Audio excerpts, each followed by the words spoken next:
करायला लावलं इथं सांगा मला ऍडिशन. एक नंबर निगेटिव्ह आहे, दुसरा नंबर काय आहे पॉझिटिव्ह. त्यांच्यात ऍडिशन होणार का?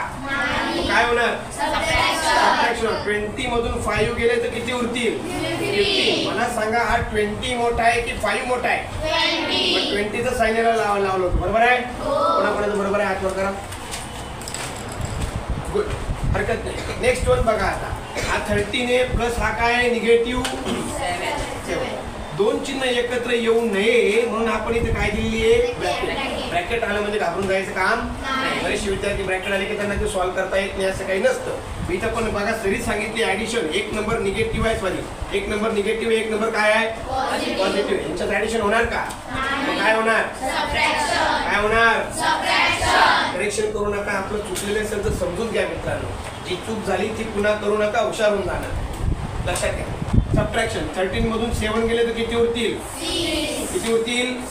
6 लिहिले बघा. आता मला सांगा 13 मोठा आहे की 7 मोठा आहे? 13 ला कोणतं चिन्ह आहे का? प्लस. आपण येणार आन्सर पण काय राहणार? प्लस. ठीक आहे. पॉझिटिव्ह. हा पण निगेटिव्ह आहे, तो पण निगेटिव्ह आहे, त्यांच्यामध्ये काय होऊन राहिली? ऍडिशन. बरोबर आहे. मग निगेटिव्ह निगेटिव्ह पॉझिटिव्ह करून घ्या. 10 प्लस 4 ऍड करून किती होतील मित्रांनो? याला बी निगेटिव्ह साईन, याला बी निगेटिव्ह साईन. आन्सरला पण निगेटिव्ह साईन लागणार म्हणजे समजतंय का? कोणाकोणाचं बरोबर होतो? Okay, no problem. इकडे लक्ष द्या. निगेटिव्ह 17 प्लस 10 आहे का? एक नंबर निगेटिव्ह, दुसरा नंबर पॉझिटिव्ह आहे. ऍडिशन होणार का? जरी तिथे दिसते ऍडिशन तरी ऍडिशन होणार नाही. काय व्हायला पाहिजे?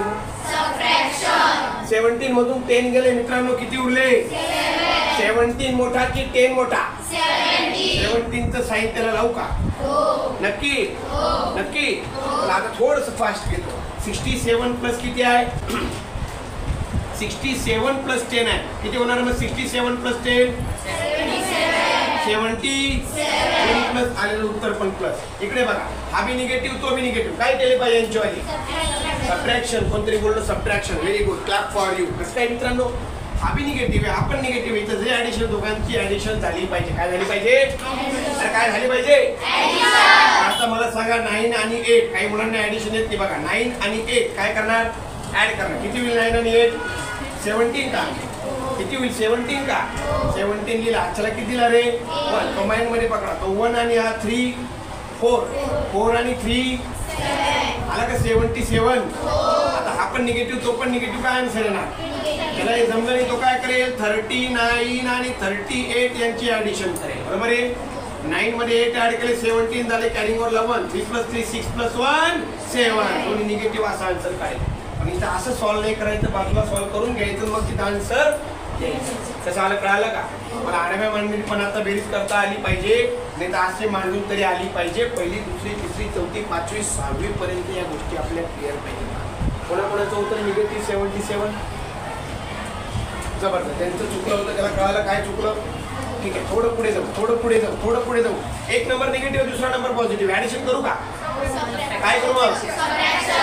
27 मधून 18 गेले, किती उरले? अरे बरं, किती उरले?